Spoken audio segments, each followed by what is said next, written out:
Hello' students, মই মধুমিতা আৰু আমি মেথছৰ একদম বেচিকৰ পৰা এডভান্স লেভেললৈকে সকলোবোৰ অংক একদম সৰুৰ পৰা আৰু অতি সহজকৈ কৰিবলৈ চেষ্টা কৰিছোঁ, ঠিক আছে? চ' আমি লাষ্ট ক্লাছত কি পঢ়িলোঁ? চিম্প্লিফিকেশ্যনৰ বিষয়ে পঢ়িলোঁ, লগতে দুটামান কুৱেশ্যন আমি ছল্ভ কৰিলোঁ, হয়নে? চ' আজি আমি পঢ়িম স্কুৱেৰ ৰুট আৰু কিউব ৰুটৰ বিষয়ে। চ' স্কুৱেৰ ৰুট আৰু কিউব ৰুটৰ বিষয়ে পঢ়াৰ আগত প্ৰথমে স্কুৱেৰ ৰুটটো পঢ়িম, তাৰপিছতে কিউব ৰুট, ঠিক আছে? চ' স্কুৱেৰ ৰুট আৰু কিউব ৰুট পঢ়াৰ আগত কি পঢ়িম ক'লো? Square root. তো প্ৰথমে যদি আমি স্কুৱেৰ ৰুট পঢ়ো, প্ৰথমে আমি জানিব লাগিব স্কুৱেৰ কৰা যিটো আমি স্কুৱেৰ কেনেকৈ কৰিব পাৰোঁ, ঠিক আছে? তাৰ মানে এতিয়া যদি আমাক এই স্কুৱেৰ কৰিবলৈ ধৰি লোৱা 2 দিলে, 2 যেনিবা আমাক কি কৈছে? স্কুৱেৰ কৰা বুলি দিছে, ঠিক আছে? স্কুৱেৰ কৰা মানে কি? এই যে ওপৰত আমি 2টো লিখি দিওঁ, হেতুকে আমি স্কুৱেৰ কৰা বুলি কওঁ।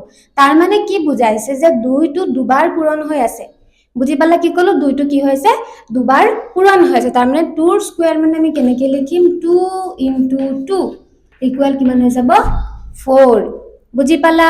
এতিয়া যদি আমাক 3 দিয়ে, ইয়াতে 3ৰ ওপৰত আকৌ 3 লিখি নিদিওঁ, 3ৰ ওপৰতো কি থাকিব? 2 থাকিব। আৰু এইটো স্কুৱেৰ কৰোঁতে 3 × 2 লিখি নিদিওঁ, তেতিয়াও আমি কি লিখিম? 3 × 3। স্কুৱেৰ কৰা মানে যিটো নাম্বাৰ আমি লিখিছোঁ তাকে আৰু এবাৰ পূৰণ কৰা, তাকে আমি স্কুৱেৰ কৰা বুলি কওঁ, ঠিক আছে? চ' 3 3 যা কিমান হৈ যাব? 9। ঠিক তেনেকৈ যদি আমাক ইয়াতে 11 দিয়ে, 11ৰ স্কুৱেৰ দিছে, তাৰ মানে 11 × 11 ইকুৱেল কিমান হ'ব? 11 121। চ' এনেদৰে কৰিলে আমি গম পাম যে এইটোৰ স্কুৱেৰ কৰিছোঁ বুলি, ঠিক আছে? ক্লিয়াৰ হৈছে? যিকোনো নাম্বাৰ, ডাঙৰ নাম্বাৰ হওক সৰু নাম্বাৰ হওক, তো তেনেকৈ দিলে আমি গম পাম এইটো স্কুৱেৰ কৰিব দিছে। কিন্তু যদি স্কুৱেৰ ৰুট ওলাব দিয়ে, মানে ধৰি লোৱা আমাক কৈছে যে আমাক কৈছে এটা নাম্বাৰ লৈ লওঁ, ধৰি লোৱা নাম্বাৰ এটা লৈছোঁ 1024। কি কৈছে? 1024ৰ আমাৰ স্কুৱেৰ ৰুট। এতিয়া অসমীয়াতনো কি কম? নাই কোৱা ন, অকল ইংলিছতে কৈ আছো। চ' স্কুৱেৰ ৰুট মানে বৰ্গ কৰা, বৰ্গমূল উলিওৱা আৰু বৰ্গ কৰা, ঠিক আছে? বৰ্গমূল যদি কোৱা হয়, চ' স্কুৱেৰ ৰুটক আমি বৰ্গমূল বুলি ক'ম। ইয়াত লিখি দিছোঁ বৰ্গমূল, আৰু ইয়াতে এইটোক আমি ঘনমূল বুলি ক'ম। কি বুলি ক'ম? ঘনমূল, ঠিক আছে? বৰ্গমূল আৰু ঘনমূল বুলি কওঁ কিউব ৰুট আৰু স্কুৱেৰ ৰুটক। চ' বৰ্গ কৰা আগৰটো যিটো মই কৈছিলোঁ এইটো বৰ্গ কৰা হৈ গ'ল, ঠিক আছে? স্কুৱেৰ কৰা বুলি ক'লে। আৰু বৰ্গমূল উলিওৱা মানে হৈ যাব স্কুৱেৰ ৰুট ওলোৱা। তাৰ মানে আমি এইটোৰ কি ওলাব লাগিব এতিয়া? বৰ্গমূল বা স্কুৱেৰ ৰুট ওলাম। চ' কেনেকৈ উলিয়াম? চ' স্কুৱেৰ ৰুট উলিয়াবলৈ হ'লে আমাৰ দুটা পদ্ধতি আছে। এটা হ'ল প্ৰাইম ফেক্টৰাইজেশ্যন মেথড আৰু এটা হৈ গ'ল আমাৰ ডিভিজন মেথড। অসমীয়াত আমি মৌলিক উৎপাদীকৰণ পদ্ধতি কওঁ, আৰু লগতে আৰু এটা হৰণ পদ্ধতি, ঠিক আছে? চ' চোৱা, চ' 1024ক যদি আমি মৌলিক উৎপাদীকৰণ, প্ৰথমতে কোনটো ষ্টেপ লিখিম ক'লো? প্ৰথম ষ্টেপটো হৈছে prime factorisation method. Prime factorisation method, ঠিক আছে? অসমীয়াত আমি কি বুলি ক'ম? মৌলিক উৎপাদীকৰণ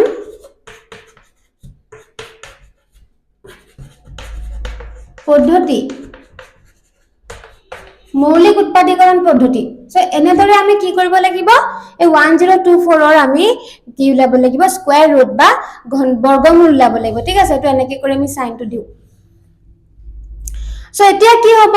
এতিয়া আমি কি কৰিম? মৌলিক উৎপাদক পদ্ধতি বা প্ৰাইম ফেক্টৰাইজেশ্যন মেথডত আমি লসাগু উলিয়াইছিলো যে, তেনেকৈ উলিয়াম, ঠিক আছে? 1024 এনেকৈ লিখি দিম। চ' এতিয়া আমি কি জানো? আমি কৈছিলো যদি এককৰ ঘৰত কি থাকে? যুগ্ম সংখ্যা বা ইভেন নাম্বাৰ থাকে, তেতিয়া আমি গম পাওঁ যে 2 দি কি হয়? এইটো মাল্টিপ্লাই হয়। তাৰমানে আমি কি লিখিব পাৰো? 2 5 যা 10, ঠিক আছে? 2 কিমান? 2 5 যা 10, তাৰপিছতে 2 1 যা 2, 2 2 যা কিমান হৈ যাব? 4 হৈ যাব, হ'বনে?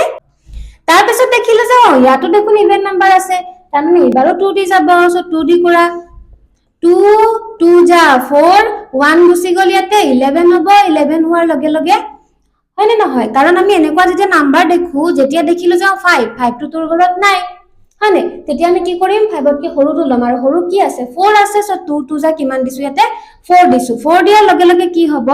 4 যে দিলো, এই 4টো দিয়াৰ লগে লগে ইয়াতে 1 এটা থাকি গৈছে নে? 5 আছে না ইয়াতে। চ' 1টো কি হ'ব? ইয়াত গৈ লাগি যাব। যোগ হৈ নাযায়, প্লাছ হৈ নাযায়, সেইটো গৈ লাগিহে যায়। লাগি গ'লে কিমান হ'ব? 11 হ'ব। চ' 11 আছে জানো তোৰ ঘৰত? নাই। আকৌ কি দিব লাগিব 10 দিব লাগিব তাৰ 2 5 যা কিমান দিম আমি ইয়াতে 10 দিম 10 দিয়াৰ লগে লগে আকৌ 1 এটা ইয়ালে গুচি গল কিমান হ'ব 12 হ'ব তাৰ মানে 2 6 যা কিমান হ'ব 12 হ'ব তাৰ পিছত কি হ'ব আকৌ 2 দি কৰিব পাৰিম কাৰণ কেলে ইয়াত ইভেন নাম্বাৰ আছে তাৰপিছতে 2 1 যা 2 দিম 2 2 যা 4 দিম আকৌ 1 যাব 16 হ'ব 2 8 যা কিমান হ'ব 16 আকৌ দেখিলো আকৌ ইভেন নাম্বাৰ আকৌ 2 দি যাব 2 6 যা 12 2 4 যা 8 ঠিক আছে আকৌ যাব 2 দি গৈ থাকিব যিমান লাগে নুলাই 2 3 যা 6 2 2 যা 4 এবাৰটো জানোৱে 2 উলং 32 বুলি হয় নে এ সাইডত কৰি দিছো ঠিক আছে সো 16 টো কি হ'ব 2 8 গুণ 16 2 4 গুণ 8 2 2 গুণ কিমান হ'ব 4 2 গুণে 2 যেতিয়ালৈকে 1 নুলাই যেতিয়ালৈকে আমি কৰি থাকিব লাগে সল সো এবাৰ আমি কি লিখিম একলত লিখি দিছো দেই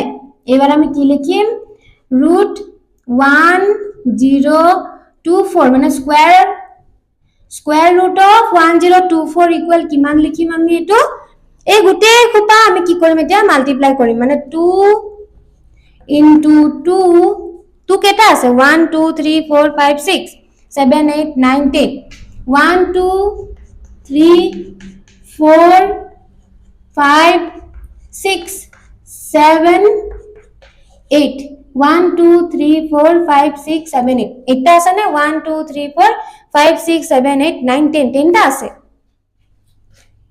আৰু দুটা লাগিব ওকে সো 10 টা আছে হয়নে সো এই গিটা এতিয়া আমাৰ কি হ'ব এতিয়া এই যে স্কয়াৰ ৰুট আমি বনালো এই স্কয়াৰ ৰুটটো কি হ'ব আমি এটো কি হ'ব এটো স্কয়াৰ ৰুটৰ ভিতৰত আছে গুটেটো বুজি পালানে কথাটো স্কয়াৰ ৰুটৰ ভিতৰত আছে এতিয়া স্কয়াৰ ৰুটৰ ভিতৰত থাকিলে আমি উলিয়া আনিবলৈ কি কৰিব লাগে স্কয়াৰত মানে পেয়াৰত যদি থাকে আমি এটা এটা উলাই আনিব পাৰো ঠিক আছে মানে তেনেকে ধৰি লোৱা ইয়াত দুটা আছে না দুটাৰ পৰা এটা দুই উলাই আহিলে দুই এটা ঠিক তেনেকে ইয়াৰ পৰা এটা দুই উলাই আহিলে আকৌ ইয়াৰ পৰা এটা দুই উলাই আহিব আকৌ ইয়াৰ পৰা এটা দুই উলাই আহিব আৰু ইয়াৰ পৰা এটা দুই উলাই আহিব এনেকে কৰি কি হ'ব এই স্কয়াৰ ৰুটৰ বাহিৰৰ পৰা উলাই আহিলে আমি এবাৰ কি কৰিব পাৰিম এবিলাকক পূৰণ কৰি দিলে গম পাই যাম যে ইয়াৰ স্কয়াৰ ৰুট মানে ইয়াৰ বৰ্গমূলটো কি হয় হেতু হয় বুলি গম পাম ঠিক আছে সো যদি পূৰণ কৰো কি হ'ব 2 2 গুণ 4 4 2 গুণ 8 8 2 গুণ 16 2 লং 32 তাৰ মানে আমি আনসাৰটো কিমান পালো 32 এটা যদি তুমি 32 ক দুবাৰ পূৰণ কৰিছা মানে 32 * 32 কৰিছা তেনেহলে তুমি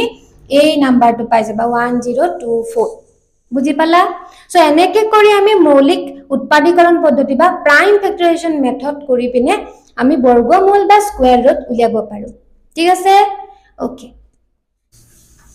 মৌলিক উৎপাদীকৰণ পদ্ধতিতে কৰিম প্ৰাইম ফেক্টৰাইজেশন মেথডতে কৰিম সো আখাল নাম্বাৰটো বেলেগ লম ঠিক আছে এবাৰ লৈছো স্কয়াৰ ৰুট অফ 1225 কিমান 1225 এই নাম্বাৰটো লৈছো ঠিক আছে সো 1225 ত কি কৰিম আমি ইয়াতে 1225 লিখিলো এতিয়া দেখিছো যে এককৰ ঘৰত ঠিক আছে ইউনিট ডিজিটটো কিমান আছে 5 আছে সো এককৰ ঘৰত যদি 5 থাকে বা ইউনিট ডিজিট যদি 5 হয় তেনেহলে আমি 5 দি কৰিব পাৰো সো 5 দি কৰো 5 দি কৰিলে কি হ'ব ইয়াত আছে 12 5 2 যা 10 লব লাগিব 5 2 যা মই 10 ললো 2 থাকি গল 2 2 গৈ পিনে কোট লাগিব এ 2 ত লাগিব মানে 22 হ'ব 22 হোৱাৰ লগে লগে 22 টো নাই 20 আছে 5 4 যা আমি 20 দিম 20 দিয়াৰ পিছত আমাৰ কি থাকি যাব আকৌ 2 থাকি যাব এই 2 টো গৈ ইয়াত লাগিব তাৰ মানে কিমান হ'ব 25 সো 5 5 যা কিমান হৈ যাব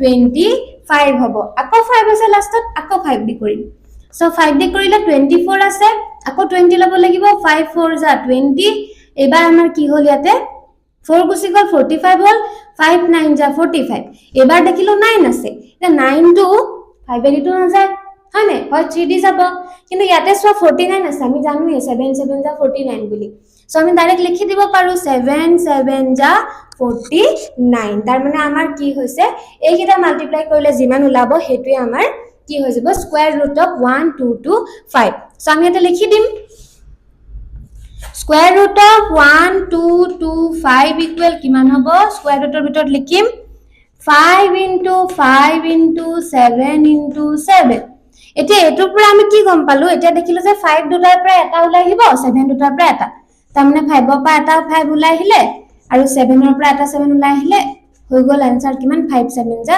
35 5 7 গুণ কিমান হৈ গ'ল 35 তাৰ মানে আমি গম পালো যে 121 মানে 1225 ৰ বৰ্গমূল বা স্কয়াৰ ৰুট কিমান 35 ক্লিয়াৰ সো এনেদৰে আমি প্ৰাইম ফেক্টৰাইজেশ্যন মেথডত সলভ কৰিব পাৰো এতিয়া আমি তাৰ পিছতে নেক্সট যেটো আমাৰ পদ্ধতি হেতুত কৰিম ঠিক আছে